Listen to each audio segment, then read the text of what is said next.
All right, to be honest. Take two. Or not. But anyway. Since then, they've had 14 different governments and not a single PM has completed a full term.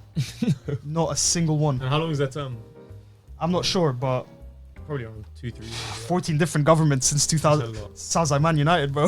It actually does. But and look, it's not working for them. It's not going to work for us. It's not going to work for United. Now, if you're going to stand at that point of flooding this country with resources, and don't get me wrong, man, this country does need a bit of help. Maybe this does need a bit of support. Does need a bit of money in some areas, and needs to be fixed up and stuff. Some things need to be You're reformed and changed. Be consistent with your argument and go question why they're sending money to Israel. Go question why they're sending money to Ukraine instead of your one, and don't blame the immigrants in this country that are getting on with it. Yeah. And they're getting on with life and they're trying to progress, and you're just sitting there complaining. So that's the truth of it, man. With no sugarcoating on the OdPod. 100%. Yeah.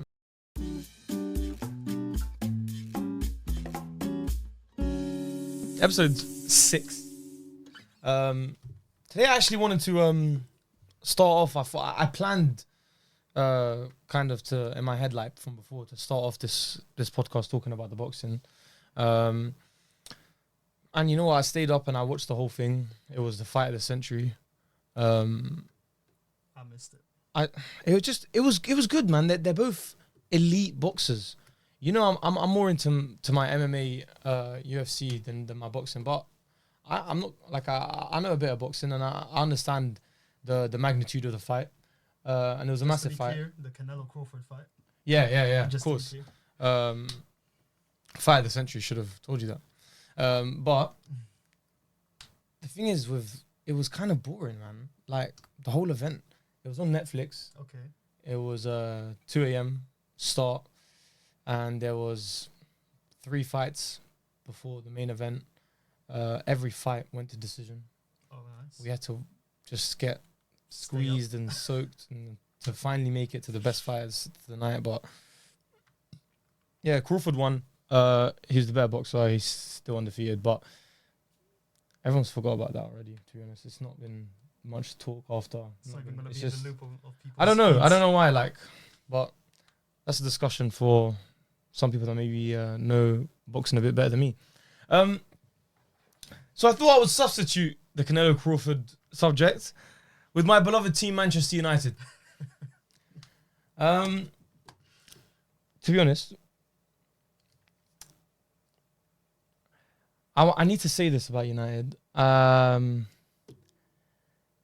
You sitting there watching this, watching football every week, you pundits, all of you don't know how to fix United.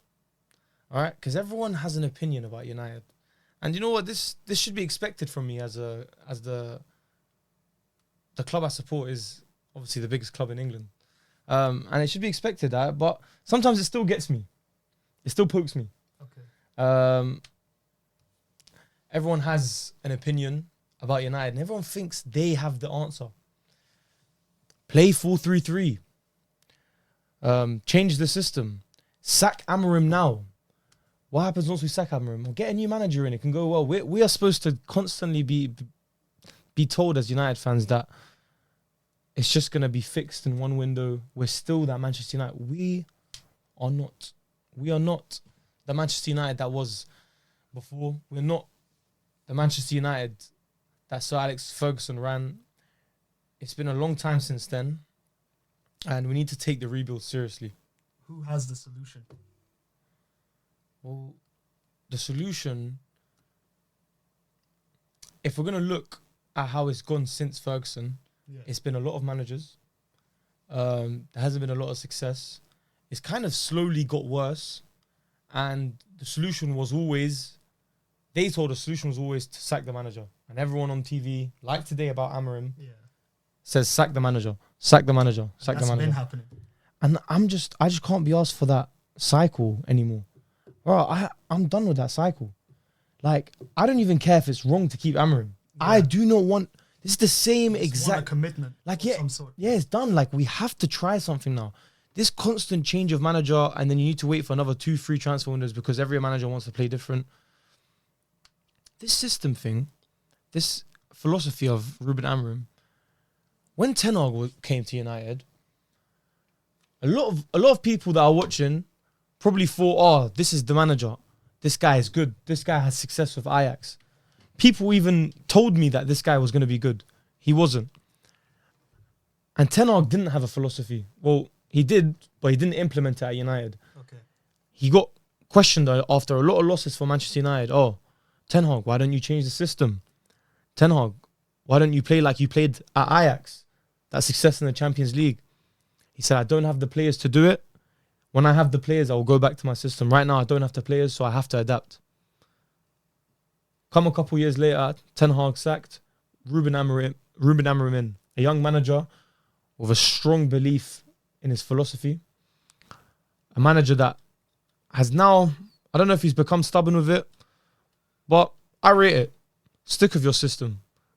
Die with it or be successful with it. When now we bring a manager that is following his philosophy and wasn't doing what Ten Hag was doing, was why are you not playing like Ajax? The questions will always flip. The narratives will always flip.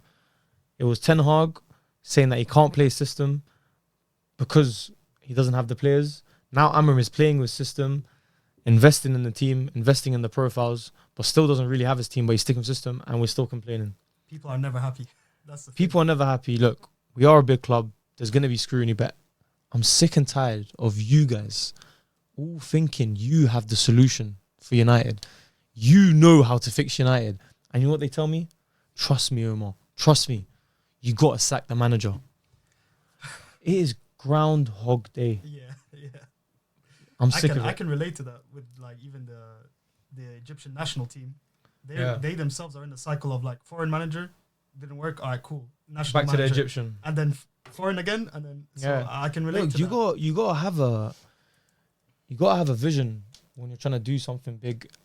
It's clear you gotta have a vision and you gotta stick to it. Do you think? I mean, Amorim commits to his, like they actually commit to Amorim as United manager. Yeah. Do you think it's a thing where United will build up to a certain level by trusting him, by committing to him as a manager?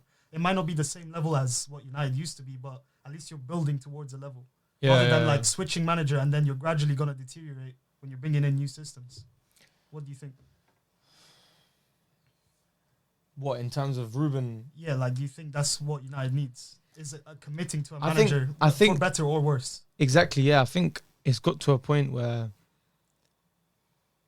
what we've done in the past hasn't worked, and everyone always comes back to that definition of doing the same things over and over again, expecting a different result is insanity. Look, it applies in a lot of situations. We have to stop this cycle of sacking a manager and then hiring a new one with this big belief that it's going to change everything. United are a club that came 15th last year.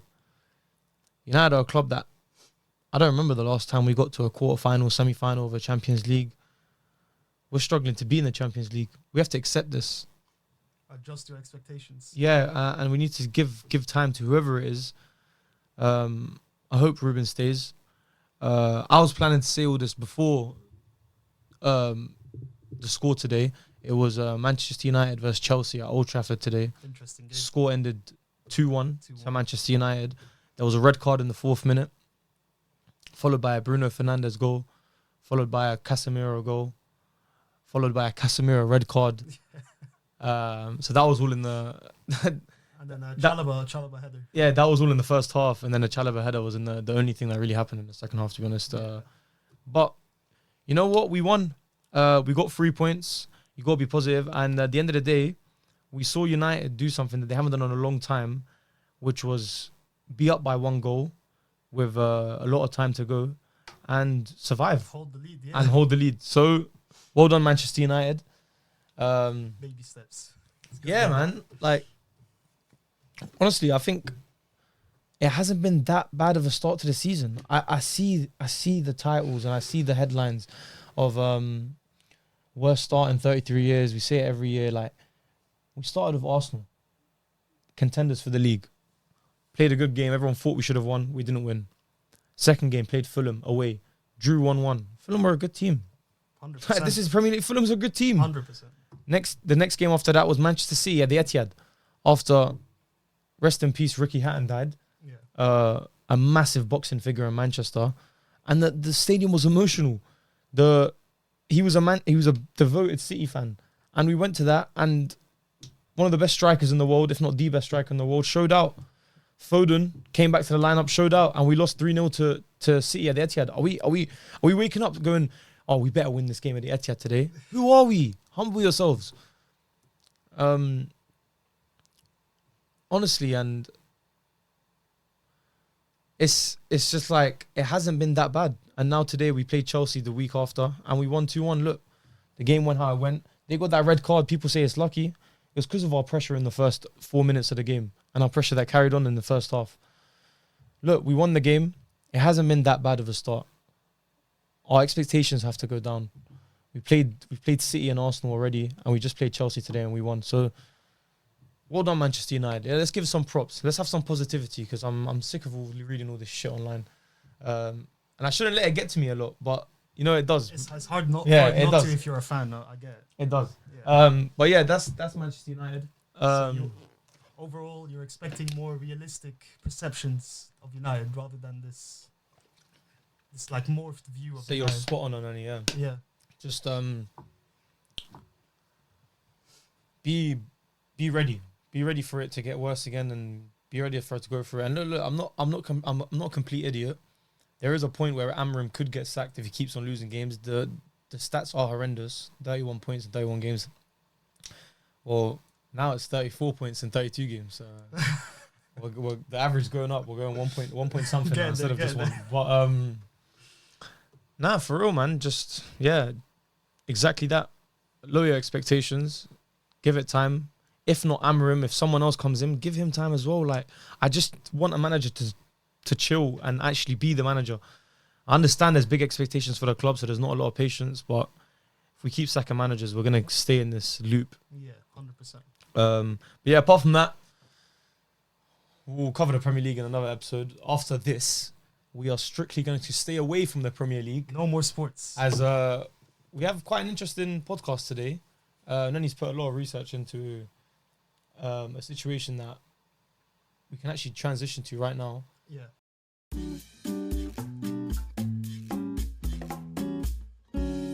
Last week, was it a week or a bit more now? I think it's been a bit more than a week now. A week and a half maybe. Charlie Kirk was assassinated, murdered on live TV. Actually, it was quite disturbing that night. Very tragic. I don't know if you remember, like the night. Not to make it all like what was happening, where were you? But I kind of remember like going online. It blew up. It was quite a big figure in the right side of America that got killed. He was honestly a big figure in general. Like, people knew about him, whether they're on the right or the left. Like, he had a lot of presence. Yeah. He had a lot of opinions. He had strong opinions that I disagreed with. Some of them. Some of the things he said, I mean, I agreed with, but that's just like basic shit. It wasn't like, do you know what I mean? Maybe more towards the like transgender stuff, but we won't get into that. We'll leave that Well, one. no, I didn't. Yeah, I mean, I didn't agree with a lot of things he said, but I'll tell you one thing: I didn't really celebrate when he died. Yeah, you shouldn't. That is. Yeah, insane. I remember we spoke about it a bit, so we'll bring up that topic because a lot of people did celebrate. A lot of people posted online that they were happy and stuff that he died. Look, like I just said, I didn't agree with his opinions, and I'll be honest, I wasn't like too upset when he died. I didn't lose sleep over it. I'm not gonna. It's not something I would grieve. I've not grieved at all. Trust. There was quite a bit of thrill in the video, and not in the fuck way. Like, I feel bad for the family and that, but it was quite a big moment. It was you don't see like big figures get murdered on TV like that every day. Yeah, I mean, It was quite a big moment. I don't know. What did you think when you first saw it on the news? Feels wrong to call it a moment, maybe, but I don't know. Yeah. It's like just for me, I wouldn't say it's not something I would grieve. I wouldn't grieve the death of Charlie Kirk. I'll be honest. Yeah. But the things around it are tragic. I feel like Charlie Kirk as a person, he's someone who promoted open discussion and open debates. I'm pretty sure I'm not clued up on the Charlie Kirk culture, but I'm pretty sure that's something he preached, and that is a admirable thing to to encourage, whether you disagree or not. Yeah. You know what I mean? But the fact that people celebrated his death is, in my opinion, disgusting. Yeah. The way they're going about it is a bit weird.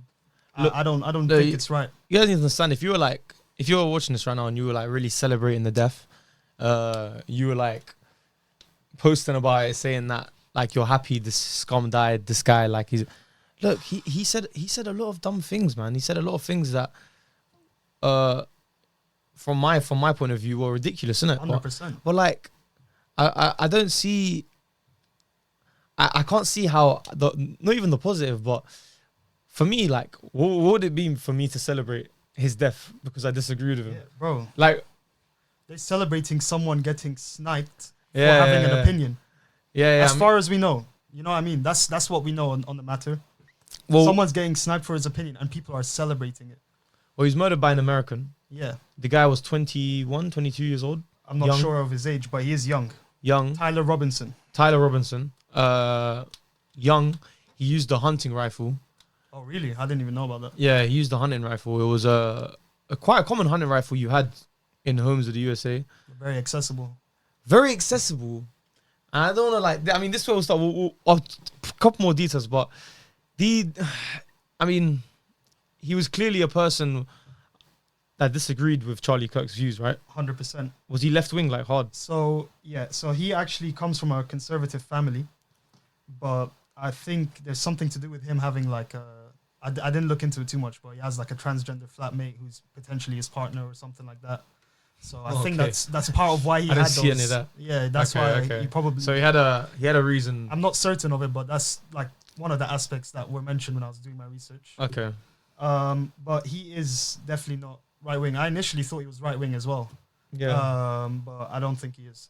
You mean you thought he was left wing? I know. I initially sure? thought he was a right wing person. Oh, okay. I actually did. So right on right. Yeah, right on right. but, Right on right violence. but no, it's it turns out he's actually like a lefty. I mean, it makes sense for him to be a left. I would have been surprised if he wasn't a left wing. I think. Look, and this comes back to you, like, not liking Charlie Kirk and celebrating the death and putting it online and making a big thing out of it. I just can't look. Assassinations can happen. People are crazy. Crazy enough to get on top of a roof and snipe someone on live TV for satisfaction or for I couldn't even explain what it's for. Look, the end of the thing is, like, you guys reacting in a way to say that, oh, like, I'm glad he died, he deserved it. I feel like if this was to be a planned assassination, I feel like that's the response they kind of wanted. 100%. To spark, and if it is or if it isn't, you're feeding into that. You're not having your own opinion. Like, you're a bit feeding into showing everyone, like, I hated Charlie Kirk, I'm glad he's dead. Yeah, I'm part of this side now. Yeah, You know what I mean? and when I say, look, that anything's possible, and when I say that he could have been killed on purpose, it's been set up by someone to. I mean, while you're on that, I can bring up some things that can be considered somewhat suspicious, and these are not speculation. These are like actual facts about the play. All right, let's go. So the event itself is an outdoor event.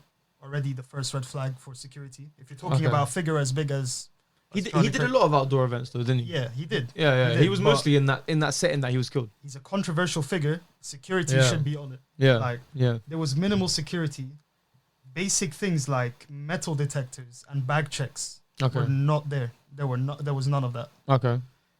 There were also 1,000 signatures against his appearance on a petition from that campus.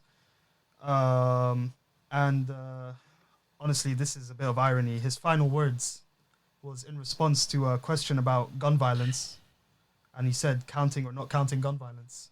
So this is someone who's been robbed of his final words. That's being celebrated. His death is being celebrated now. Yeah. So there are suspicious elements to this, but everyone can speculate and everyone can justify everything when you don't know any facts. Of course, you know we are, as humans, we naturally speculate because we always want an answer. We always want a truth naturally. The thing for me is, a couple years ago, let's say, pre-COVID, there was a lot of left-wing push, I feel like it was the not the birth, but the real awakening of the left kind of implementing their pro-life, pro-children being able to pick their gender. It's just ridiculous. And look, all of it with it, the LGBTQ community, and very like away from traditional values, I feel like. Yeah. Very do whatever you want, what makes you happy, which, as stupid as it sounds, isn't what is going to make you happy. Discipline is important. 100%. Doing what you want is what clouds your judgment in terms of.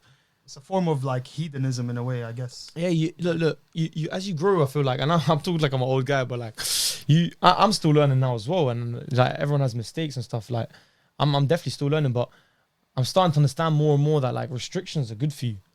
100%. Like and structure, more structure. Is probably a better structure word, maybe is a better. Yeah, structure is a better word, but I get what you mean. yeah, you shouldn't be able to do whatever you want whenever you want. You should be able to say no. Yeah, and tell yourself no. Yeah, you should be able to build your mental stability enough to say nah and know what you're doing is the right thing and that. And look, everyone slips up, but they're going. That's not denying, like trying to be that and obviously having slip ups 100% and doing mistakes and doing stuff and repeating, but eventually these guys are eliminating that's a bad thing, innit? Like the left wing really says that, like I see it in the clearest way I see it is that do whatever you want and no one can judge you because you're happy and be happy. That but that's not right when you're spreading that type of culture, you're spreading that type of idea. Young kids should not be able to do what they want.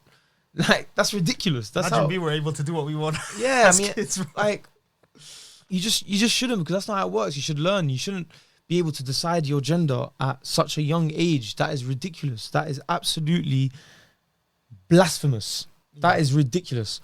So yeah, that is left wing, and that was getting pushed a lot. Yeah. Pre-COVID. COVID hit, and then after COVID, I think. I'm not sure what happened, but I think a lot of people kind of not woke up, but started questioning. Yeah. Started saying... Rightfully so. At the end of the day, correct? Yeah, of course, rightfully so. At the end of the day, for whatever reason, for whatever we think they created or may have not created, for whatever they think they lied to us about or not lied to us about, at the end of the day, they said stay at home, and we stayed at home. I mean... I was going out every day, but now I'm joking. I'm not like guys. Now, but I was. I mean, allegedly.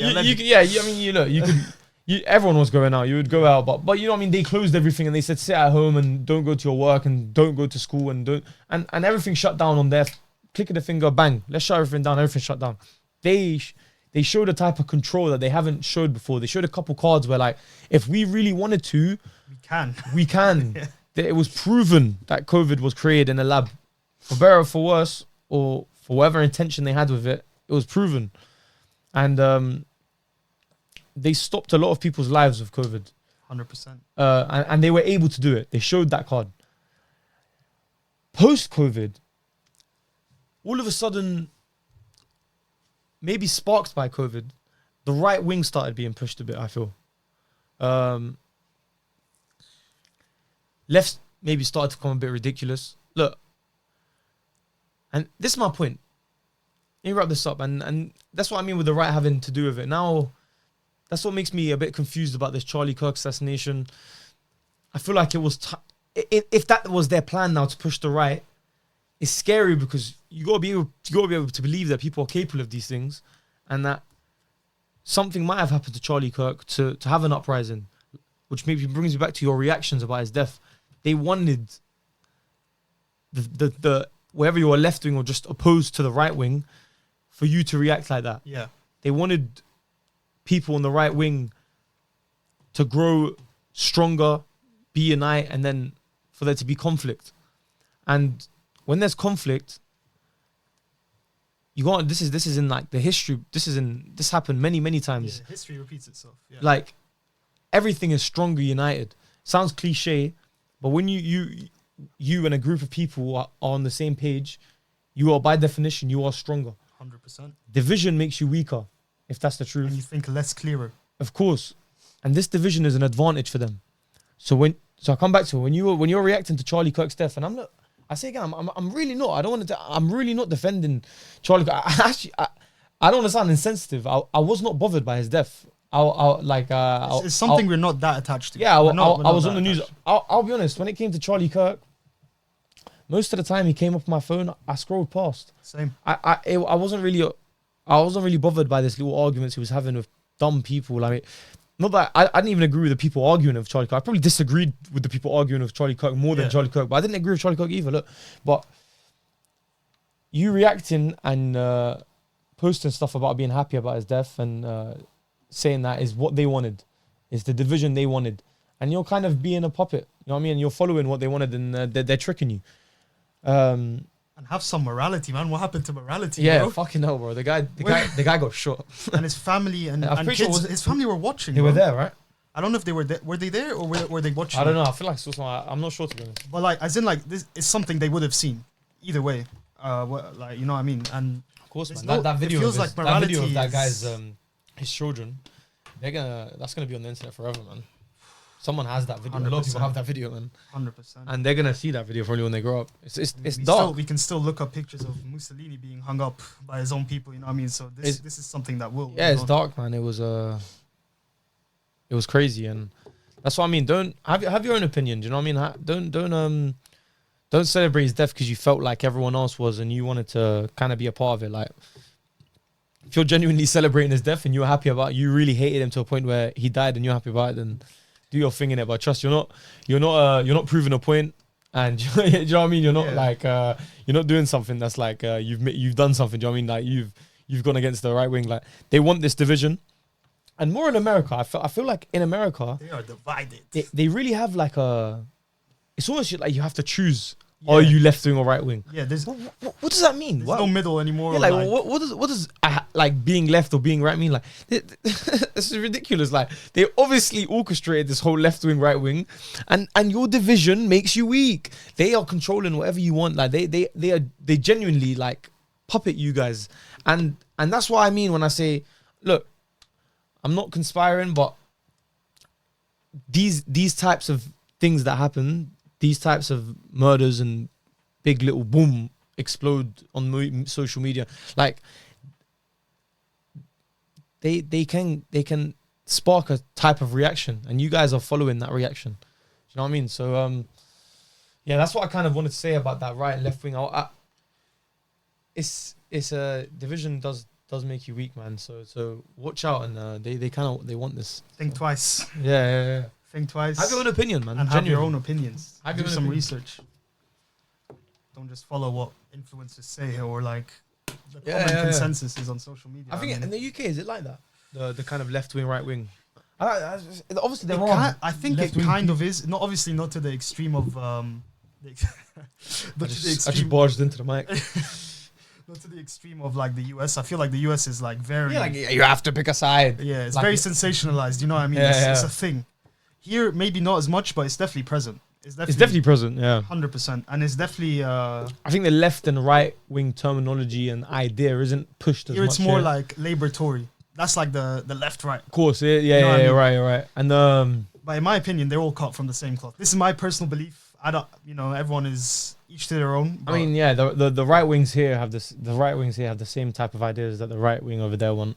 yeah. And to explain to you, because some people might actually not know what right wing, left wing is. Right wing is the Republicans, Yeah. the nationalists. That's like can Is be extreme- classified like Yeah. the far right. It's Far like, right, Like, yeah. yeah. Like who we're gonna talk about. Yeah, guys that how do you explain right wing? I mean, Donald Trump. I guess those are examples of like people associated with the right wing. At the end of the day, it's kind of like, okay, I think a lot of politics is bullshit. Yeah, This is just a personal belief of mine. yeah. But a far right is just a common set of beliefs that is bundled as that. You know what I Yeah. mean? Just certain policies are attached to it, or like opinions, I guess, in a way. Yeah. But these same reasons are part of why I think politics is bullshit. Like, you think that immigrants shouldn't be allowed to, immigrate or whatever, or like illegal immigrants are a plague on your country. So that now someone in the public perception will be like, okay, cool, right wing. You know what I mean? But And I you feel could, like- you could and I think feel that and not be right wing. I feel like it's a tennis game. You being a tennis player yourself, but it's like this little back and forth between the sides they've created, and as long as they're hitting the ball back and forth, Yeah. then they're not going to be worried about the real things that these guys are doing behind the scenes. Exactly. This They want you little to back and debate forth about semantics and keep- little bullshit exactly, things. and that Bro. keeps the guys that are politicians and playing politician are playing that game and distracted by that game, and everyone else is watching them play that game and just thinking like this is deciding stuff on the guys, come on, this is what I mean. Have your own opinion. I'm not even talking like I'm not completely read up on everything. I don't watch the news constantly. We're Generally, not I don't. experts, we're far I from don't. But experts, I have my own opinion. I look for stuff on myself. When I watch someone talking about something, certainly realize yourself here, because these guys are trained to do this now. These guys have got psychologists in here, these media people, and they're trained to talk in a certain way to make you believe them. When you're watching them, whatever they're saying, just take what they're saying. What's that saying? Take it with with a grain of salt with or a pinch of salt. yeah, just take it as, take what they're saying, extract the facts that they're saying, 100%. and then kind of whatever they give their opinion on it, think, oh, why would they give that opinion? Is that opinion sincere? Is that so when you watch this stuff, really watch it with an open mind. These guys are actually like really actually are trained in trying to make you believe what they're saying, 100%. and they're really good at their job, and that's why they make a lot of money, like these news stations putting out this news, because they know how to catch you and they want you to believe a certain way. So yeah, And while you're worried about little bullshit things like, I don't know, just like what this one leader said about another country or like things like that, there's real things happening, like us losing rights gradually. You know what I mean? Yeah. We're kind of losing little things here and there. This online and, privacy, and they'll push stuff like they'll that. push whatever narrative they want constantly for you to bicker with and play with and rally with, and you really gotta, like, when things like this Charlie Kirk thing happened, don't be I mean, unless you really loved him, don't be upset, but don't be happy. I mean, just take it as it is. And it is a tragedy. And yeah, and even for reasons aside from his death, it is a tragedy. yeah, it is. It's a murder, man. I mean, it's someone getting killed, and it was gruesome, man. That video was that was one angle that was crazy. Yeah, I've been avoiding that angle. That angle was crazy. Yeah, It was nuts. I mean, he was right there. it's a new age, It was man. surreal. Everyone has their phones out. Everything's filmed, yeah. They really made out the shooter to be like he was from. They pushed the narrative of him being from a normal family, him being like kind of like obviously having the hunting rifle, and Just another American. I mean, this shooting thing, this gun thing in America, I know it's like oh, of course there's a gun thing in America. I mean, but there's a lot of shootings, isn't it? Like, it's not even like I'm exaggerated lot of shootings. Like, there are a lot of shootings. I don't think you even realize, you watching it, mate. I don't think you realize how many shootings in America. I'm pretty sure I saw a stat once. Like, there's pretty much one happening every day, innit? Really? Yeah. Like, Guys, I mean, that's not even that surprising, man. I'm pretty sure it's like there's probably one. I don't know the stat I saw, because it might not, like, if there's probably like been days where there's been 2 or 3 shootings, innit? Yeah. So like it adds up, but there's a Well, like an average of it averages out to one shooting. Shitload of shootings, man. I mean, when you think about it, aside from how accessible it is, that on top of like the black market for it, the people that carry it that gun illegally- thing in America has become a snowball thing. Of the right will say there's a lot of shootings, so that means we should keep our guns to protect ourselves, and the left say, well, we should take away the guns because then there won't be any gun shootings. And it's a forever little back and It's a forth. tug of war. It's another little back and forth. Yeah. That you're just talking. That's an example right there. Like, they want you to be on these subjects. It's good for them. It's distraction for them. It allows them to. And they are. It's tough to say they're pointless subjects, but they're things that aren't worth really debating. I mean, in my opinion, at least. Yeah. Did you think it was a troll when you saw the news first came out? No, because It was everywhere. the And news was told to me. Like, I was on a call at the time, Oh, and okay. then someone told me. So yeah. Joe Rogan. If I saw it, I probably would. It did feel surreal anyway. You know, it did have that Yeah. element of like, wait. You see that guy so much. He's been really Yeah. active, Charlie Kirk, on social media. It just felt like random, man. It's the It was last a bit thing you random. expect to see. Joe Rogan was live with Charlie Sheen. Sheen when the news broke out. It's insane, man. Look, man, a lot of things happen in this weird world, and yeah, rest in peace, Charlie Kirk, I guess. Rest in peace. Yeah, that's it. I mean, he I don't want to like. There's not much to talk about because it comes back to that thing. We're not as with engaged Charlie with it. Kirk in it. Yeah, I actually did. I didn't really keep up with him at all. I genuinely, I knew who he was. I knew what kind of side he was in. Whose interests he was protecting. Yeah. Like but I didn't. Yeah, I didn't I invest. feel like a situation like this, like for me, my key takeaways from this is like how quickly misinformation can spread. Yeah. Because a lot of that is happening. Yeah. And this is just like a prime example of it. Like it fuels the division that you were talking about. It's like this misinformation spreading, whether it's true or not. It's just like shit. It's shit that's in there, no matter what. It's like you can't avoid it. You know what I mean? It's true. It's just because there's a lot of it. Yeah. So you're gonna have to filter. The internet's too much nowadays, man. It's too much. Too much going on. Well, the internet, you like. Man, don't realize the internet is a new thing. Yeah, 100%. It's been in most of our lifetimes, but like we're talking about something. We grew up with it, our generation. Yeah. We kind of grew up with it as it like became. Yeah, thing. we're talking about an entity that's come to the world 10, 15 years ago. No, well, more than that, about 20 years ago. I'm talking like, I was thinking 10, 15, like when everyone had a phone. Okay, yeah. Do you know what I mean? When it Obviously became came back. normal. Yeah. Like when everyone basically had a smartphone, it probably only has been The about. thing is that the 15 internet back years. then was like what AI is to us now. If What do you think mean? about it?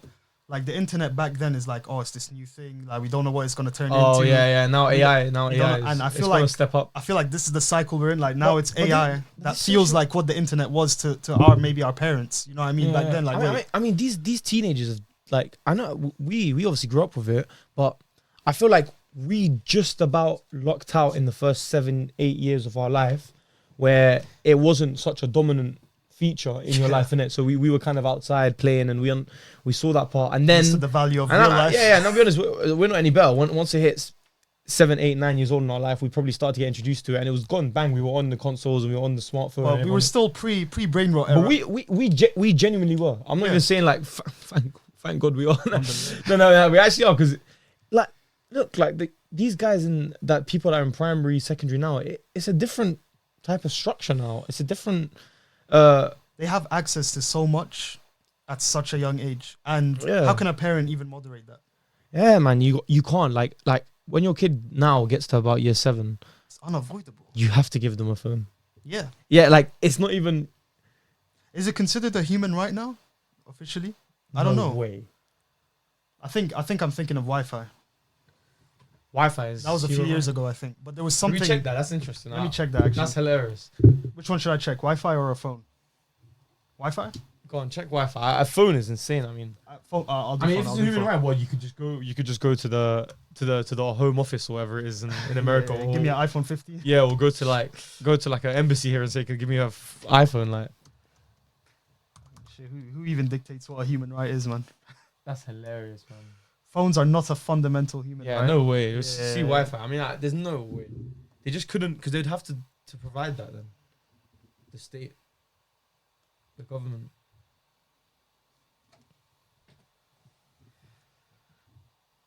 There is a global. Okay, so maybe it isn't. Maybe I got fake news. To be Maybe fair, I got- Wi-Fi won't be far off. There is this thing, right to internet access, known as the right to broadband or freedom to connect, is the view that it's a view that all people must. That's probably what was be being able- pushed. Yeah. This is probably what was being I pushed. saw this The a few internet years thing. ago. The internet thing kind of makes sense. Oh no! Wait, hold on. 2016, the UN declared that it considers the internet to be a human right. Article 19 of the Universal Declaration of. So it's, bro. I wasn't tripping. I remember this. Wi-Fi made more sense than a phone, to be fair. Nah, yeah, but- that makes sense. But I mean, it might as well be a phone at this point. What does that mean? Honestly, You're I not don't gonna come and know. install internet in your house for free. You're gonna pay. Yeah. And even free Wi-Fi is like, it's not even worth using, really. So Yeah, they're gonna say, oh, everyone gets free Wi-Fi, and they come and give you this box that you plug in, and it gives you 6 megabytes per 1 second. million gigawatts. Come on, man. Is there something you wanted to There's one thing bring up? to bring up about Charlie Kirk. Yeah. The shooting is the suspect. Well, I found this interesting, but an app that we both use, Discord, was involved in the mix. I actually was gonna say about these fake messages. Are they fake? I mean, let me rephrase. I thought the messages were really fake. The phrasing in the messages. I think they must have, maybe they got the gist of what he was saying and they changed it. What I saw was direct quotes, and even the phrasing felt like a bit. Come on, it looked ridiculous. Yeah, but it looked ridiculous. So he left a note for his partner under his keyboard. He confessed in a text message, and also apologized to his friends through Discord, like saying, "Oh, sorry." This is what I saw as well. And Discord provided these messages to the authorities. Okay. So I think there were. I believe there were messages. Don't get me wrong. I don't think it's like some crazy. The messages were fake. I'm only saying they were fake because when you read them, they look fake. Like the sentences don't seem. It could also be a thing. Just they seem like they were written out. From our perspective, it could just be a thing of like these Americans and the way they speak, bro. Maybe You know it what I was mean? like I'm sorry. you just wouldn't write out sentences But the way it yeah, was. nah. And I think I clicked on the comments after. I like when I saw it and I was thinking, well, I clicked on the comments and everyone seemed to kind of say the same thing. Yeah, got They that just vibe. seem but I feel like everyone says that about everything nowadays, though. Any comment section you go to, that is right. they're like, "Oh, this is That is fake." very true. That's very no true. matter what. That is very true. I can't lie. There is everyone just questions everything now. Which, do you know what? It's better not to. It's better to question than not to question because trust me, there's a lot of bullshit out there. So, but yeah, at the same time, you don't want to be paranoid and just this is fake. This is fake. Yeah, This is fake. That's the thing. That's what you want to avoid. Yeah, I just don't. I'll be honest. I just at this point now, once the government or like BBC News or like these big, once they say something to you now, you should just take a second in it. They're not gonna lie to you all the time. It's not. I don't think it's in their best intention. Not everything's made to like. Yeah, I don't think brainwash you it's and, even like, their best intention to like. They obviously cover news that are just is happening and is factual and It they're might just be showing how you. they phrase it, or But yeah. they're at the same time they are gonna push a narrative if they've been encouraged to push a narrative by a governing body or someone who's invested into their company or look and that this big investor calls up this big news company and says, look, I'm really not happy with the way you guys have been talking about this and I pay a lot of money, blah, blah, blah. And the guys running it are going to be like, oh, of course, sir. Sorry, sir. And they'll fix it. Next time they'll say, look, hold off on that. It's not worth losing our investor. And things like that happen at news stations. So Just gotta think twice. yeah, be aware of that. The Think twice. world is a very much capitalistic world. And capitalism is pushed to the max. So always expect stuff to be told to you for other people's benefits. Like things like division. When you like see a spike in division, that's a spike in engagement.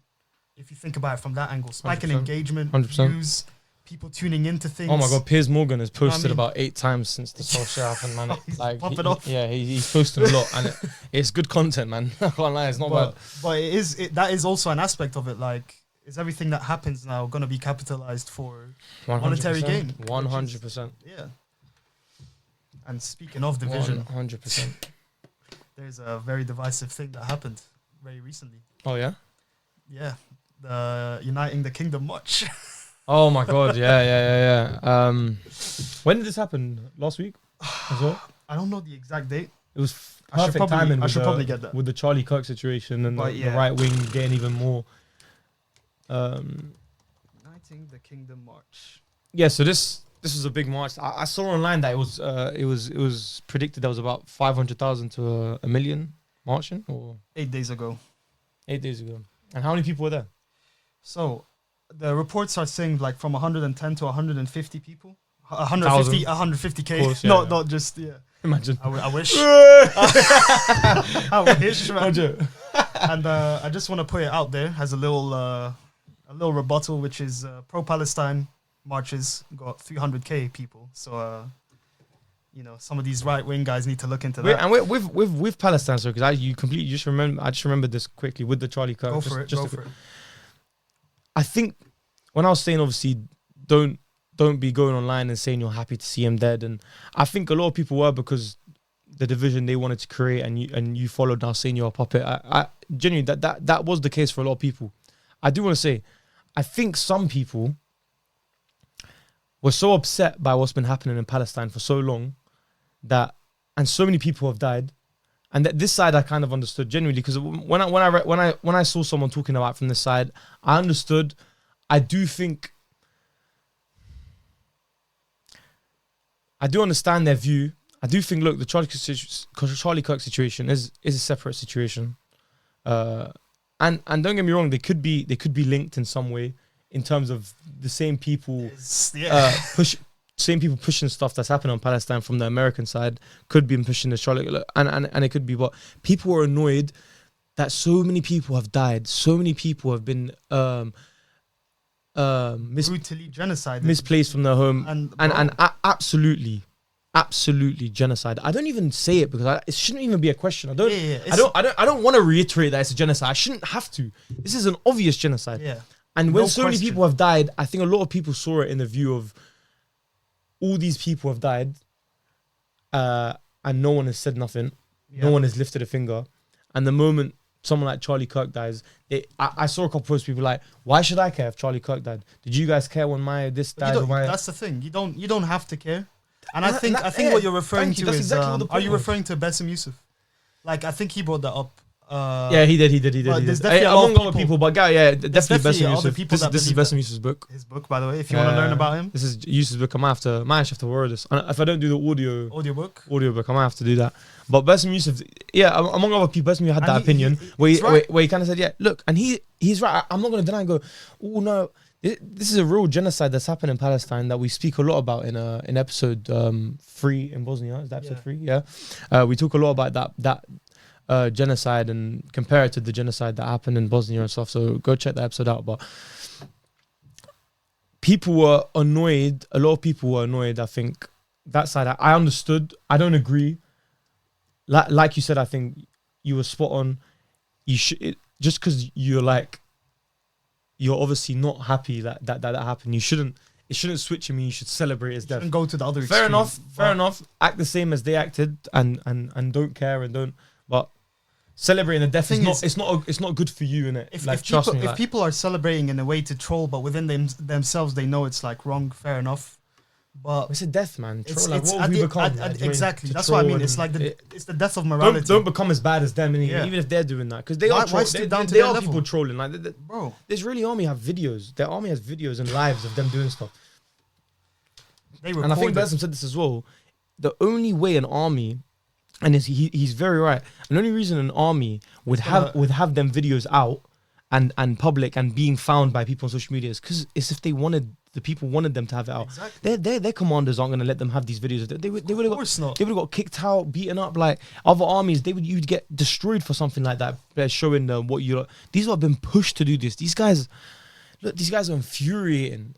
But do you know what I mean? Like, if you want to go and I get everyone's angry in it, but look, we don't want to. This again. Yeah. As much as I understand why you're reacting, this is again what they want. They want you to be angry, because that means that now if you're talking about you're annoyed about them saying not caring about the Palestinian people dying and even mocking the Palestinian people dying, they're gonna say, oh yeah, well you did it with Charlie Kirk. Exactly. And that's the next little ping pong that they want you to do. You're giving them ammo. Yeah, exactly. You're literally giving them exactly what they want. Like, please be aware, guys. Be aware of this. That's what I mean with the reaction. Just be a bit open and you know, really listen and have your own opinion. Like, we say it again, we said it a lot of times. Cordial, you know what I mean? And be cordial, be human. Like, a guy died. Look, it feels like we shouldn't even have to say that. Like, be human. Yeah, you know but it doesn't even question what's happening in Palestine. People, I understood why they were annoyed, but this is what they want, man. Now, next time you try to raise a point about the Palestinian people and trying to defend them, they're gonna say, look, what did you do when you did it when Charlie Kirk died? And then it's a never-ending ping pong that they want another distraction. Like, this shit adds up, guys. Like, trust me, listen to it. Like, this shit really does add up.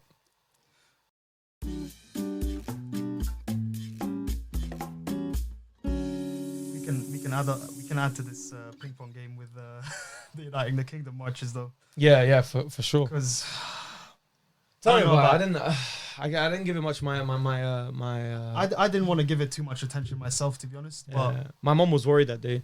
My sister had a tuition and she asked me to. Usually she just goes herself. It's just not too far from us.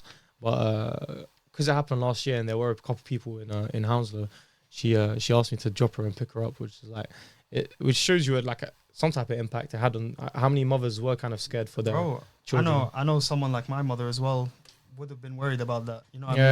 Yeah. It's just like But even if it didn't happen and no one got hurt and all this, like now that- it's in the back of your mind. it's a little strain on your mind where you're worried about your children just going simply to a tuition lesson. Tutoring lesson, yeah. yeah, which is it's not right.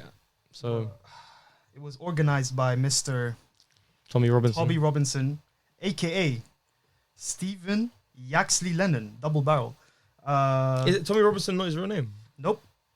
I thought I'd seen that before. I'm just gonna turn the aircon on. Yeah, go for it. But he organized this, and his intention was for it to be a festival of free speech. And also a defense of British heritage. Now, some things I find interesting is, what is the price of free speech? Now that you have crowds of people chanting things like "Shove your Palestine up your ass," Yep. and "Who is Allah?" in a more expletive way. I'm not even gonna replicate. Yeah. When you have crowds, not just like one or two Gavins that are licked and just chanting it, it's crowds of people chanting it. Is that free speech to you? Like, do you see that as free speech? I don't know. I don't. Yeah. And why do you need to defend British heritage? Why not uphold it rather than defend it? Why does it need to be defended? Who's attacking it? Yeah. You know what I mean? I don't know. Like I came to this country at an interesting time. I was born here, by the way, but I moved back to this country. Yeah. 2016, the summer of Brexit, Okay. and That's I feel mad. like What time to come back? yeah, horrible time, but Brexit felt like a big mistake. 100%. I mean, I don't know. It seemed the weirdest thing I remember about Brexit was that no one seemed, when you spoke to someone or saw stuff on social media, saw how people were reacting to certain things, it all seemed like they were against Brexit. And then the vote happened and we voted for Brexit. I feel like part of it was just maybe like the older generation. Yeah. Like- There's probably a lot of people in the Midlands and North and, not as diverse as London and maybe don't live in Manchester or Birmingham and see honestly, the diverse. the thing is, there's a lot of countryside in the UK. they might also feel neglected. I mean, all the care and attention is, I feel, I don't know enough to say for sure, but all the care and attention is directed towards London specifically when you think about the UK. Yeah. So maybe they are neglected in some shape And or form. they And feel this is like their resentment manifesting, you know what I mean? This is like what they can do. Yeah. They can vote against what they are. Yeah, but I don't know, that's a whole complex thing in itself. But Brexit. Well, let's not bring up the reason Brexit. I brought that up is I wanna bring up a little. boring old news. Like, it is a bit boring. It's done now. It's like yeah, it's done. It's been a It's while. done. We're still here. Yeah. It's done. Shireen got kicked out. I mean, these marches. Yeah. But there was a lot of people chanting very hateful things. People waving hybrid flags of Israel and the UK. It's like Israel was like half of the flag fading into the British flag, You were which joking. I didn't even see that. people waving that. And What's in my this head, what's this package of bro, Israel? Like, I thought you were defending British heritage. Like, why? What's Israel got to do with it? literally, that makes no sense. I don't even want to say what Charlie Kirk's got to do with it. Some people may consider that disrespectful, but that was also part of it. A lot of people were holding up his posters and stuff like. Well, that's just their right wing But- connection. But what does America have to do with us? You're talking about British this, British that, and already there's so many other elements that are foreign. They're both linked in it. The America and the UK are seen as the West. Yeah, You know what I mean? yeah. And Western mindsets come from both places. Yeah, So yeah. in a way. But also another interesting thing I found in that march. I don't know if you saw this. It was led by a guy called Brian Tamaki or Tanaki. I'm not Okay. sure. And who's Brian Tanaki? He's from New Zealand.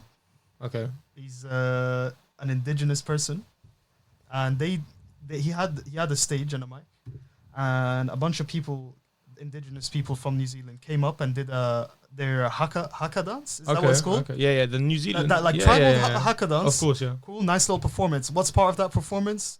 Ripping up the Palestine flag, and just people in the crowd like going crazy. You know what I mean? I don't know. Again, why is that an occurrence there? Because People from New Zealand, Yeah. and this guy. New Zealand's sort of the.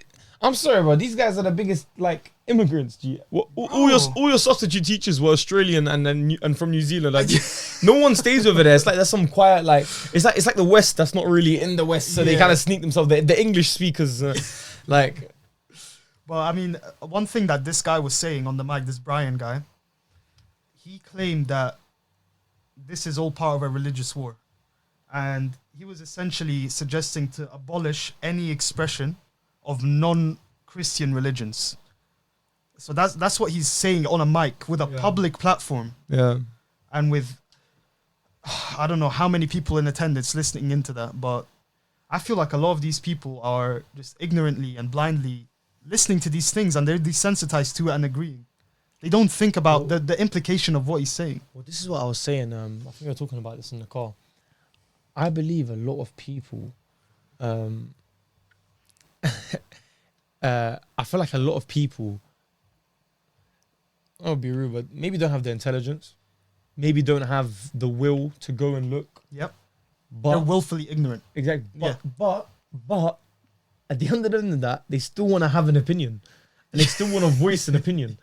Look, if you haven't gone and had a look for yourself and formed your own opinion, and when you have done that, by the way, you'll have facts, and if not facts, just points to back yourself up.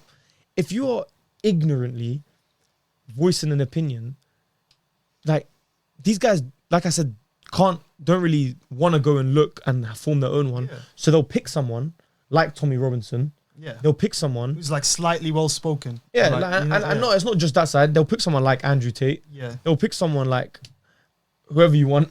And you know what I mean? They'll listen to them, and that's it. Boom, they're gonna start agreeing with everything they said, because they might have said one little point that they really agreed with, and they said, "Oh, if he believes that, then I must believe everything he believes." And then boom, you're gone. This is what I mean. And then you're blindly watching, and anything they say, boom, you're in. You agree.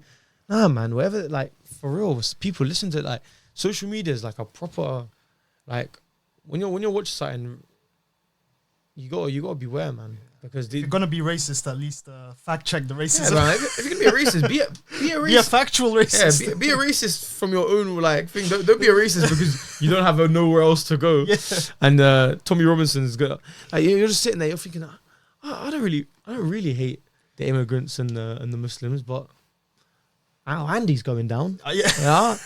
And then that guy's going. That probably did happen to a couple people. They got peer pressure and they went. Even I feel like peer pressuring is a strong word as well in some way, because we talked about this before a few days ago, but I think you're right in saying that not everyone there is obviously like some like former EDL you know what I mean? I'm sure some people were there with good intent, or maybe even more than some people, but there were definitely people there with good intent, and we know a lot of people with good intent. You know what I mean? It's not like we know these EDL members in our daily life, and we don't encounter them. No. But for me, I think the scale is what shook me a bit.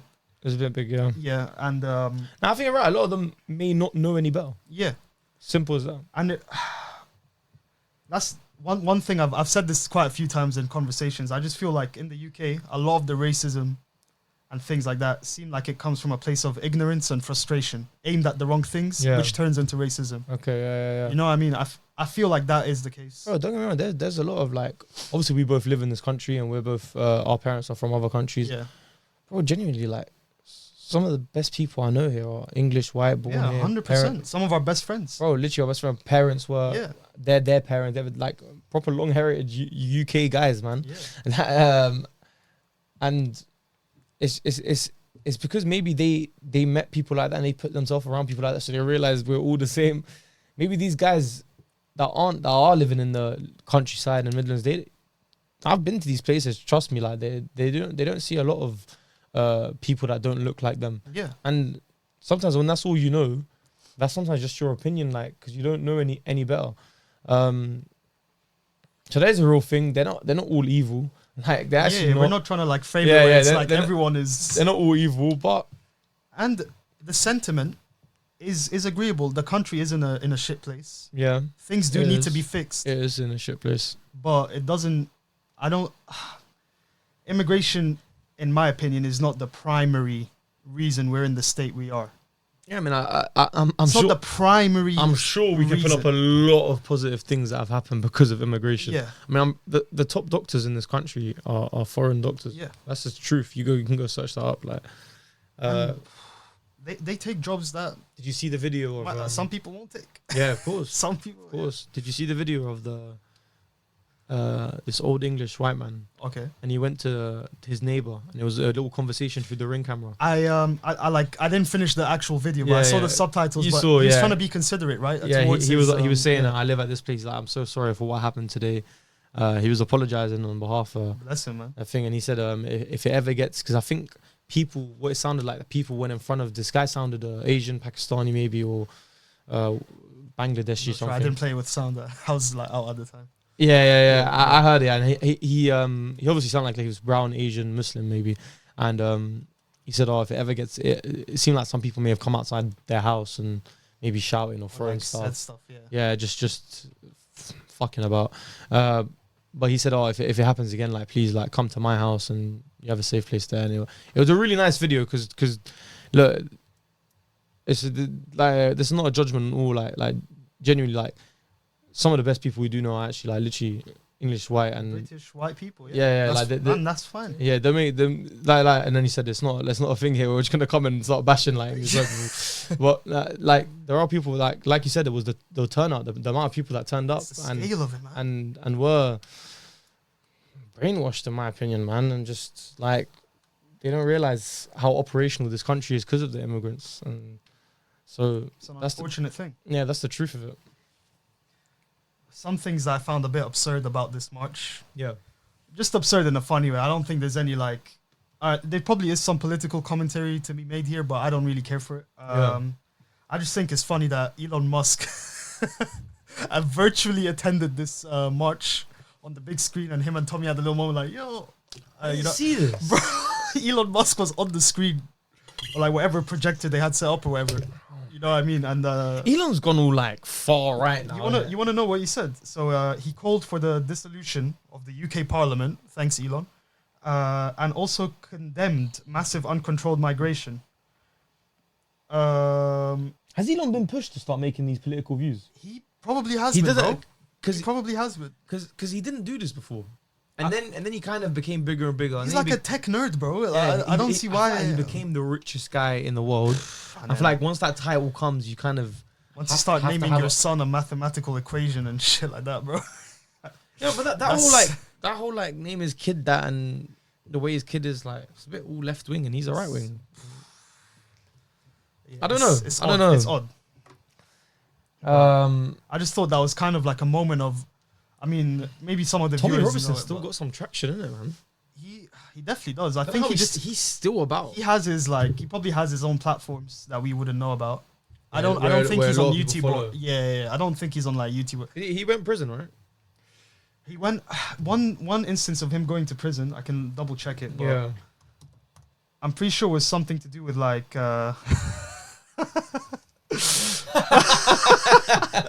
But prison. You guys, you'll never know what we just laughed at. Yeah, you don't need to know. But yeah, so his original sentence. Oh yeah, here's his original name. He admitted to contempt of court by breaching a 2021 injunction. The injunction barred him from repeating false allegations against a Syrian refugee who had successfully sued him for libel. So yeah, this is what I'm referring to. I think he was just spreading like fake allegations or false allegations about a Syrian guy. What is it called? Defamation of character. Yeah, And he kept pushing for it after it had already been settled in court. And then I think he got charged for that. Okay. But I mean, he's an interesting guy. He's got some interesting ties, a lot of ties to Israel. I'm pretty sure he's been there quite a few times. I mean, but guys, these links we talk about, they're also not... There's a lot of speculation around all these things. These aren't speculative. This is not speculation. These are factual links. There are people... There are... I think I'm not exactly sure. It was a high percentage. It was either 70 to 80% of Congress were funded by Israeli companies. Like part of the UK Parliament. Part of the UK Parliament was funded by Israel. Why? And hear this. This right-wing march that we're talking about, where you guys are so upset about immigrants being in the country, immigrants taking the supplies and the resources that are available and they want them to themselves. Okay, fair enough. That's your argument. Why are your resources, you right winger, you guys that are with Israel and with Tommy Robinson who has ties to Israel, why are you guys giving your resources to Israel? Yeah. Why are you guys? They're fine spending. Who are Israel to you guys? They're fine spending like 5 billion on like sending arms to Israel, but like, if the country spends a few million on a hotel for immigrants to like, it's a massive deal, bro. And this is proof, bro. Why is it? Like we were saying, when news stations and other people and these guys push narratives, when they push the narratives that Ukraine needed the aid, none of the right-wing guys cared. Nah, this was the right thing to do now. But Israel is the right thing to do now to push and help. But as soon as like the immigrants in your country that have helped build this country, now the resources aren't available. But if the narrative is pushed for Ukraine, these guys push stuff and make you believe. When the support for Ukraine happened and Russia and all that war that's been going on there, I mean, once they push that, this is the right thing to do. Everyone hops on. Like narratives are pushed. And so I seen Ukraine flags everywhere. Yeah, things are circulated. They pick what they want you to support and they pick what they want you to not support.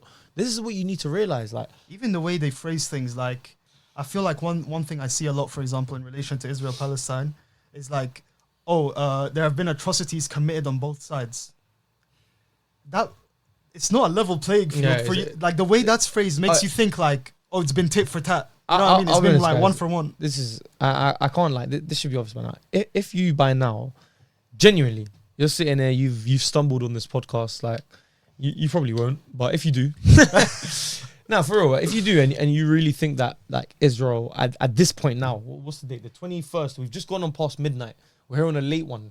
Yeah, it's the 21st of September. If you at this point think that what's happening in between Israel and Palestine and what's happening in Gaza is like some war, some back and forth combat, the Palestinians strike and the Israelis defend themselves. Like you're in fairyland, mate. Like it takes one video of what Gaza looks like and their whole excuse was them to get down Hamas. I mean, when's the last time we even heard about Hamas or Hamas making the last time I heard about Hamas is when they were in Doha to discuss releasing hostages and Israel fucking hit missiles on them. And no one talked about that Doha missile. It got flushed like, over you just saw it for like a day or two and then it's like, really quick. On to the next thing. But yeah, guys, really, man, they'll come back. I've said this a lot. It's not an equal fight. Be aware, man. There isn't. I feel like there isn't even a fight on the Palestine. What can they fight with, bro?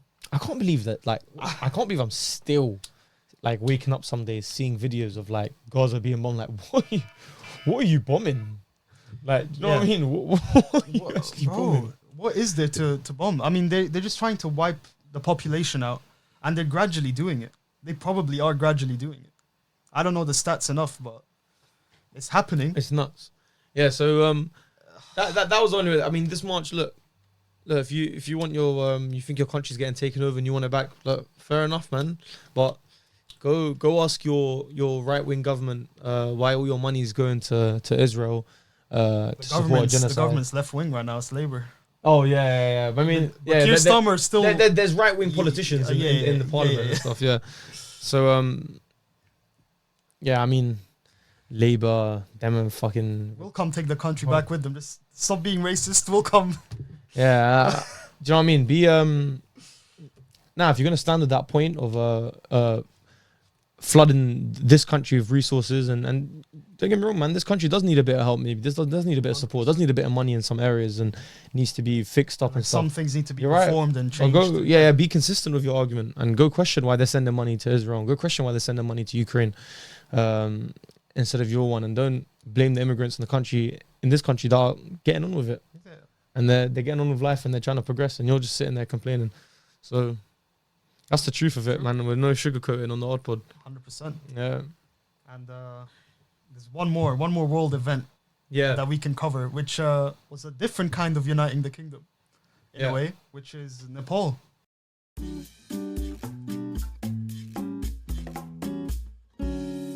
Nepal. So you told me a bit about this, but I didn't hear too much, which is good. So we can unravel it here. Yeah, I'll give you some context, which is youth unemployment in 2024 in Nepal was at 20.82%, and I'm pretty sure like the world average is like 15. So it's already like a drastic figure. I mean, this is the proper thing, not just in Nepal, but unemployment is so massive right now. There are a lot in that region. Yeah, don't get me wrong, guys. It's not easier out there to find a job and stuff, but you can, if you're in London, you can find a job. Like, trust me. If you're not obviously at university or whatever, but there is a lot of people that have graduated, or maybe not graduated, and just sitting at home right now. Yeah. You can find a way to make money. Make the government like give you about £200-300 a month, and if you're sitting at home and you can kind of like get on with that, and people just it's not worth it anymore. You've got a bit of internet at home. You can distract yourself the whole day. You can. Yeah.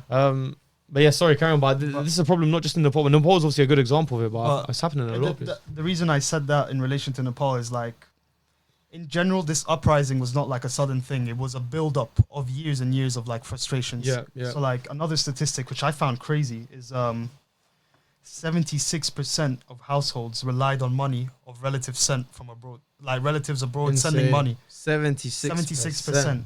And the average income of a Nepali would be $1,400 per year annually. And this is like a massive contrast to like the elite of the country, elite politicians who are like flaunting they're not just wealthy, they're flaunting their wealth. So what's all this so all these stats you're saying that are crazy stats? So this is, I'm just giving like some statistical context to like why, the reasons why there was like a spike kind of brewing within the people. Okay. And the straw that broke the camel's back with this situation was them banning social media. So the government banned 26 social media platforms on September the 4th.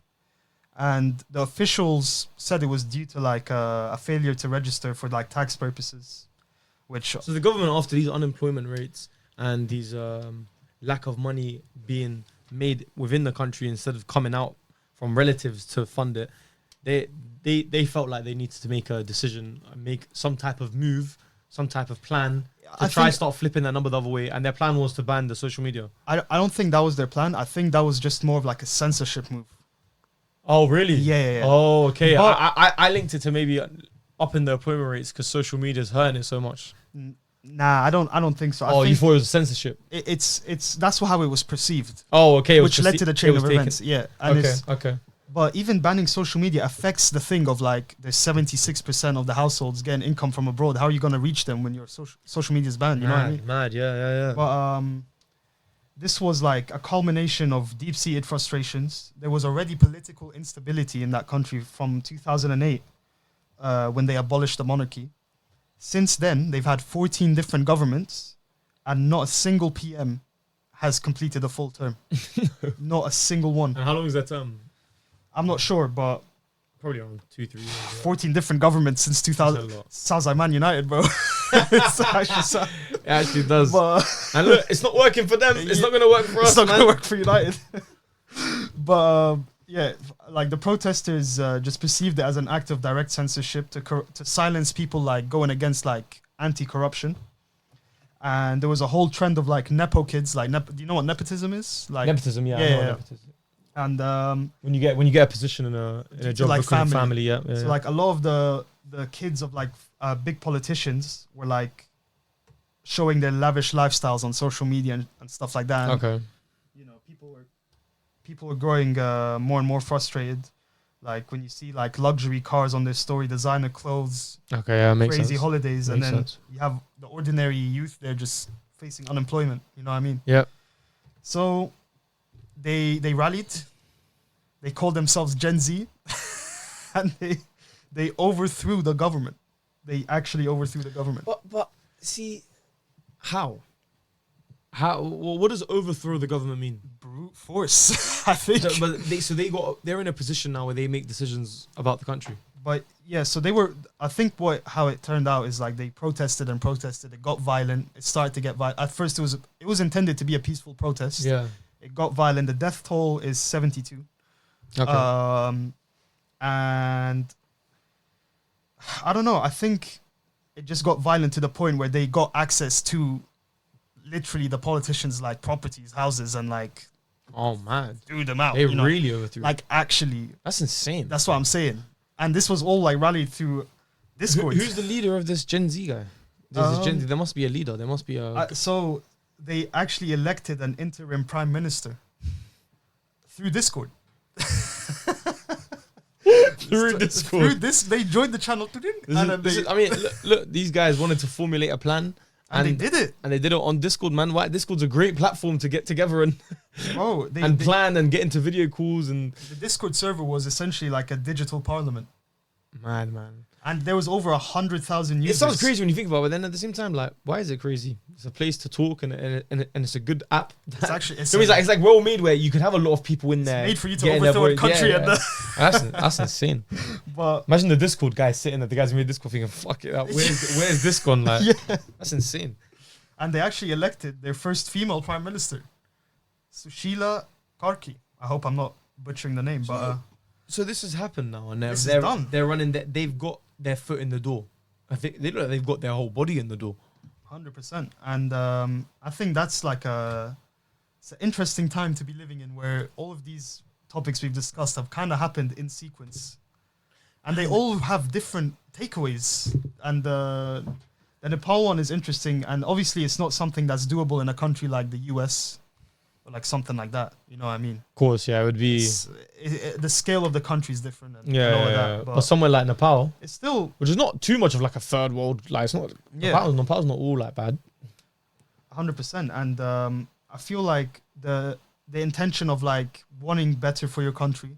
That's an example. And wanting people to stay in the country and build the country up rather than go away and build someone else's country up but send the money back home. Of course, you know what I mean? Just to survive, not even to build up. That's an... example of the power of uni, exactly, and to be together and look what you can do and impact the country. If you want to impact the country, look at what unity can do. So somewhere like Nepal, they took over the whole country. Yeah, and it doesn't have to be to this scale, but this is something inspiring, I think, to do it in a positive way, where you have these positive sentiments and things you want to enforce. You said it couldn't happen in somewhere like America. Do you know what? On paper, technically it could. If there was that uni, there's a big if. But that's what I'm saying. But these guys are so good at causing this division. 100%. With these things that we covered about in this podcast, where that right now that could never happen. You can't even think of it. You can't imagine it. These guys are so worried about losing their power.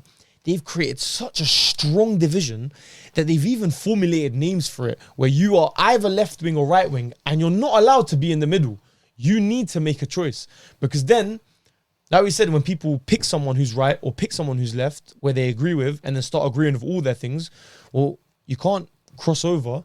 You can't agree with a left wing's opinion on one subject, but a right wing's opinion on another subject. So they start making these divisions, and they make you pick a side. And even Nepal had similar things where I don't know too much about it, but some organizers of this protest claimed that like the movement was hijacked by external forces, which made the protests more chaotic. Like there were external interests and other political interests getting to be as part. It must have rallied a lot of people. But yeah, essentially the whole country. You know what I mean? They must have been sick of it. What's the population of Nepal? Let's see. Nepal population 31.8 million. It's a lot of people. So man. That's a lot a of small people, country. Man. A lot of people. But I'm guessing to overthrow the country, you just need enough people in the capital or like wherever politicians are. That's I guess. insane, man. What is there any update on what's happening right now with that? We can look into that actually, because that's a bit crazy, man. This was kind of fresh when we decided for it to be a topic for the podcast. It was like still fresh. Yeah, overthrowing a country is what within the people inside it kind of created their own group called Gen Z. Gen Z, insane. I mean, let's see. That'll be funny to monitor, like see where this kind of goes. Imagine it's successful and the country's their GDP goes up and their imports and exports increase and people are making money within the country because of this movement. Hopefully that is the direction. Imagine how many people look at that as an example and believe they could do it in their own country. If it turns out right. If it turns out right. That's what I mean. Yeah, imagine if it turns out right. But so there's political uncertainty right now, and it actually poses a risk to their credit profile, their sovereign credit profile. But I can click on this article quick to see if there's anything. It's really interesting stuff. Have you got anything else on that? on Nepal. Nothing that I personally have. Yeah. So that's what it's up to now. That's what I meant. Like nothing has really. So they're in control now. They're in. Yeah, and there's the interim PM that I was mentioning. Like for now, she is the PM who's been like voted through Discord. The thing is though, we just talked about their population now, 31.8 million. The things I was researching said that over 100,000 users participated in the votes and debates. So maybe it's not as represented as we think. We don't know. Maybe, I mean, if you're talking about 100,000 politically involved people, that's a good sample. But what about the people, you know? You didn't, yeah. Don't have Discord or don't know. They must have been back to get to that spot. Yeah, probably. Where they were able to have a vote and fucking overthrow them. That's insane. It's insane. That's good, man. We'll keep up with that. You know, a couple episodes, maybe we'll bring it back up, see where they are. Yeah, That's very interesting, man. This article is just a bunch of context. Hilarious. Like when you actually deep it, like these guys had enough and said, let's get together and just make our own party called Gen Z, and we'll run it and we'll vote and we'll proxy on Discord. Insane. That's Maybe crazy. Some people need to follow by that example, bro. That's insane. But a more positive note compared to like the other topics we've discussed. Yeah, that was more had a bit more hope. There's hope attached to it. Prosperity, like ooh, maybe we do have a bit of power. We're not just get divided and robots running around in this world. For sure. But yeah, just to end it off, I want to start a new thing. I like ending off the episode with a bit something interesting. Not always a game, but I mean, like today, and we'll do it again. I'm gonna give a podcast of the week. And is this a podcast episode specifically, or just a podcast to follow? I'm gonna give episode. I want to give you guys something where you could go. You finish my podcast, and you know you're in the mood for another podcast because how good this one was. Yeah. And you just actually, to be fair, just go back to episode 4, 3, 2, and 1, and just go watch them, and then check out podcasts. Nah, but for real, yeah, I want to just like I listen to a lot of podcasts, and sometimes you have like some banging episodes. 100%. So every time I think I've got a banging episode, we'll include it in the end of the show. Maybe you can go check it out and you'll like it. And you'll be like, Omar, just give me more podcasts because it's like you're the best. But this podcast was from The Breakfast Club. Have you heard of The Breakfast Club? I know The Breakfast Club. And you know what podcast maybe I was talking about? Are you talking about the episode with Mehdi Hassan? No, not actually, no. See, Mehdi Hassan would have been an intellectual one to give you maybe where you would have gone and learned something. Oh, no. The one I'm giving you is absolute chaos, tension, hilarious rage bait. Hosted by Charlemagne, right? Hosted by Charlemagne and the DJ. There's a couple other women. They've got a nice little crew. I forgot their names. I've seen Breakfast Club a bit, but I've never really like started listening to them. I think maybe now I will. It depends. I need what I like of the Breakfast Club is like, to be honest, it's Charlemagne, man. Yeah. It's just Charlemagne like triggering, and he's so good at it. And I do like a troll every now and then. The episode I'm talking about, he acts dumb, but he's not dumb. But he's not. And the episode I'm talking about is an episode they had about 4 days ago now with Dame Dash. No way. So I wanted to ask you about Dame Dash. I actually have no idea who Dame Dash is. But this episode, so just to make it clear, so you go, it's Breakfast Club, full interview with Dame Dash. It happened about 4 days ago. Now, this Damien Dash or Damon Dash, he look, from he's a character. From what I saw, and I think it's the first I've heard his name. But he's a known affiliate of Jay-Z. Yeah, like massively. Yeah. So that's where you would have like. Yeah, but not anymore apparently, which is what Charlemagne was trying to be. Really yeah, well apparently he's not cool with him anymore. Jay-Z isn't. He kind of threw him off. From what I heard, it sounded like Damien Dash was kind of a personality. A personality within the social media and in America. He's like an entrepreneur. He had a couple businesses, like he said, a couple record labels. I mean, he co-founded a big record label, which was the Rockefeller Records with Jay-Z. Oh, okay, nice. I didn't know that. And Rockaware, which in the US, Rockaware was very massive, massive. as a brand. Oh, so he was part of that. He was massively part. Like he was genuinely part of old school hip hop culture. Like he was. Oh, okay, cool. So he seemed like he was talking a big game. Like he had been. He said I started a lot of companies, and when I leave, look what happens to them now. And he was talking a massive game. But Charlemagne, which is one of the presenters of or the hosts of the Breakfast Club, which is like an American. I don't know much about them, honestly. I've seen a couple interviews with them. I It's saw like a radio show. Yeah, I saw one with You've seen the Kodak one. the Kodak one. That was a bit- I've seen the one with what's his name? I've forgotten his name. He's the American. He's an artist. I need I'll remember it. I'll remember it. But they're like, I mean, there's a couple DJs there, so they're in the music industry.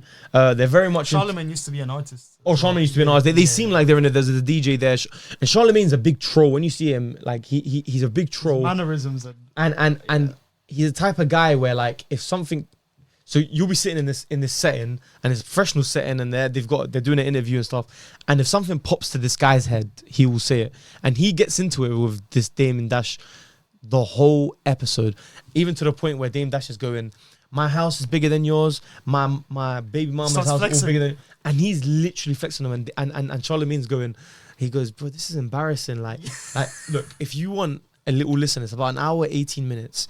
If you've got to drive, if you're at work and you just want a little like interesting listen, like it's one of them listeners, you'll be listening there, sitting whatever you're doing, and you'll be like smiling every now and then. Like this shit is gold. It's hilarious. Breakfast Club, we're to check that full out. interview. Dame Dash. Honestly, it is gold from beginning to end.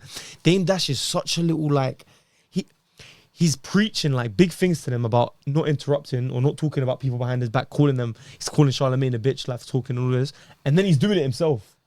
Yeah. So he's gone. He said like, you lot talk behind this, and you lot are getting speculation off the internet, and you're saying it with such confidence that it sounds like a true. Basically, what it sounded like is Dame Dash filed for bankruptcy. Okay. Yeah, recently. I don't know if can you search up? Just put Dame Dash bankruptcy. He's talking about this bankruptcy a lot, and he kept saying, "I'm not." He was trying to prove the whole time, Yousef. So he filed earlier this month. He filed for Chapter 7 bankruptcy in Florida, claiming more than 25 million In taxes, right? In debt. Oh, in debt. Apparently, And he listed just 4,350 in assets. So he said Dollars. that he did this bankruptcy, right? And Charlemagne's calling him broke because of this, and he keeps calling him broke. He says you should start calling this guy Debt Dash. Oh. Debt Dash, and he was proper trying to trigger him in this, bro.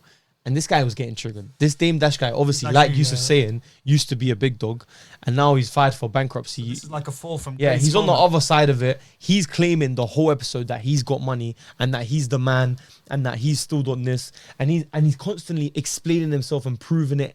It really looks like a guy like scattering, trying to like prove to everyone that he's still Thing the is, man. if you filed for bankruptcy, you wouldn't go and say like I've got this money that you don't know about.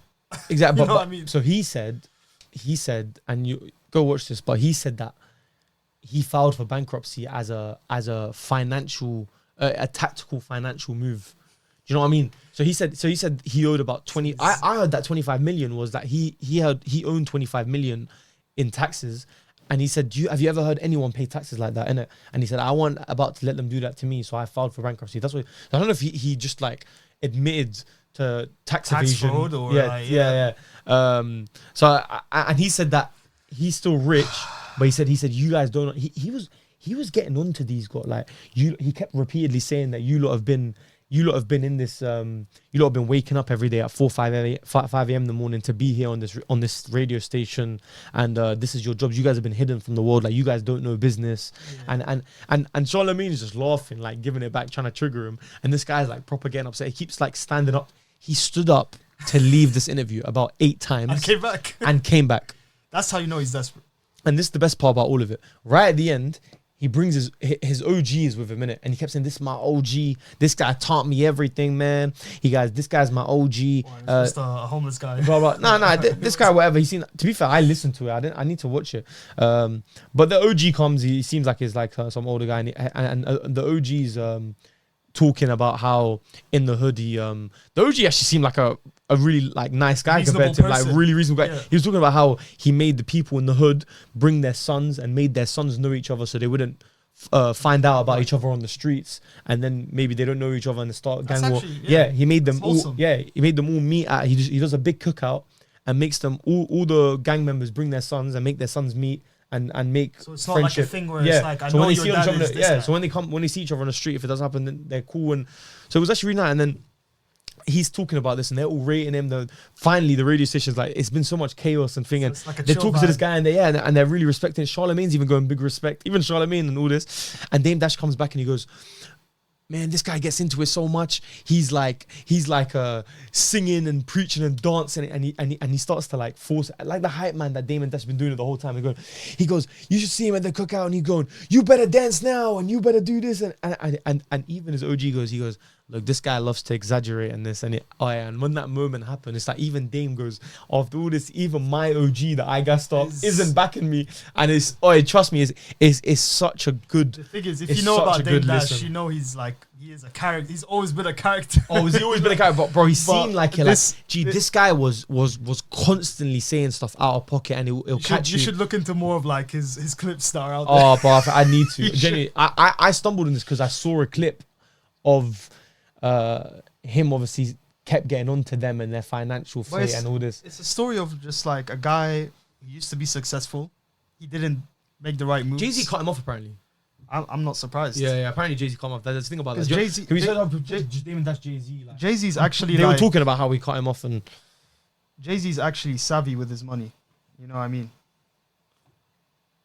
So breakup. So there was a break, like, and he said, "Oh, I know Jay-Z." And he yeah, said, so Jay and Johnny was like, "You used to." So It's definitely like a money thing, isn't it? it is a money thing. Why is it Reddit? Anyway, but I don't know who even cares. They apparently he It was a doesn't- thing. It was basically a thing of like Dame Dash wanting to invest in certain things. And Yeah, the reason yeah, he's yeah. in this position now is because of bad investments. Yeah. I mean, First of all. he said that. But- By the way, Yousef, he said that he's still got a lot of money because when you get to a certain echelon of rich, he said you don't keep anything in your name, and he said that it's all on the family business. Yeah, All the money's in the family. They said it's all about the family business. He said all my family is sorted. He said, "Oh, bro, they kept catching him out." Like he said, He thinks he's an Ozark. you're trying to boast out that your money, yeah." And he goes, they were telling him it was childish and that, and he just like he couldn't stop doing it, and like he's asking them not to reply, and he's like telling them, he made it a big thing, like do not interrupt and stuff. He's like, if you interrupt, I'm gonna walk out, and he kept interrupting people himself. Like, it's a great watch, guys, and I'll leave you with that for the podcast of the week. It is really funny. Podcast app of the week. Yeah, just like every time I get like a little banger, like I want to tell you now, like when I give you this, I'm not gonna come on and then give on like a decent podcast I listen to. I'm gonna give you bangers, like things I'm telling you turn on, and it'll take you away for a second, and you'll be listening to it.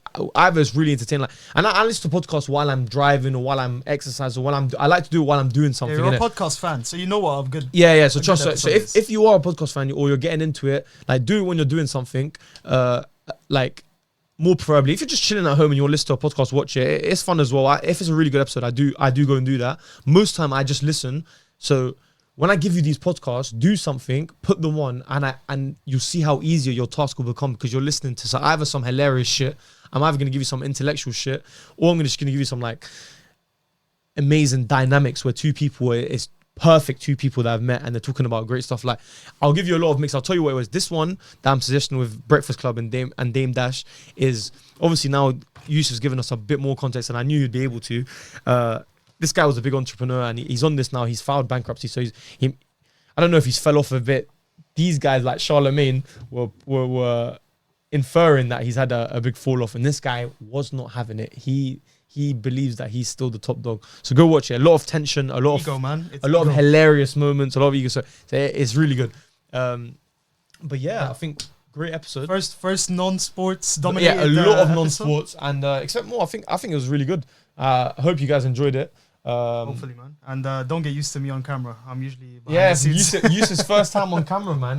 Don't get used I to didn't it. even think about it. It was normal. But get used to it. I'm joking. It's up to him. Yousef will always be here if he's on camera or not. But yeah, that we wanted to show, like we said in the last episode, that it's not just a sports podcast. Look, there's going to be sports. The next episode might probably be a bit about sports. I talked a bit about sports today, but we want to be able to bring them episodes where we do talk about other stuff and talk about matters on the world. And I think it's good. And I think we said a lot of things that you should listen to.